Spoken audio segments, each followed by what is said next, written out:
వివాహం అనంతరమే విచిత్రవీరుడు మరణించినందుకు హస్తినాపుర రాజ్యానికి వారసులు లేకుండా పోయారు. అప్పుడు సత్యవతి తన కుమారుడైన మహర్షి వేదవ్యాసుడిని పిలిచి తన కోడళ్లకు నిశితంగా సంతానం కలిగించాలని అడిగింది. దీనినే నియోగ విధానం అంటారు. అంబిక మరియు అంబాలికలు దానికి ఒప్పుకోకపోయినా సత్యవతి బలవంతంగా వారిని ఒప్పించింది. అందులో మొదటిగా అంబిక భయంతో వ్యాసుని చూసి కళ్ళు మూసుకుంది. అందుకే ఆమె కుమారుడైన ధృతరాష్ట్రుడు అంధుడిగా పుడతాడు. ఇక తరువాత అంబాలిక వ్యాసుని చూసి తెల్లబడిపోయింది. అందుకే ఆమె కుమారుడు పాండురాజు శరీర బలహీనతతో పుట్టాడు. చివర్లో సత్యవతి మరోసారి అంబికను పంపగా ఆమె తన బదులు తన దాసిని పంపుతుంది.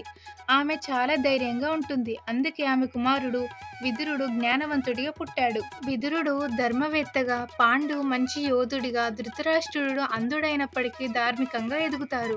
ముఖ్యంగా భీష్ముడు వీరిని పరిపూర్ణంగా తీర్చిదిద్దుతాడు. పెద్దవాడు ధృతరాష్ట్రుడే అయినప్పటికీ పాండురాజు ఎందుకు రాజవుతాడు?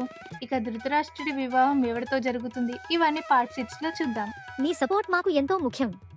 కంటెంట్ నచ్చితే మా ఛానల్ను సబ్స్క్రైబ్ చేయండి.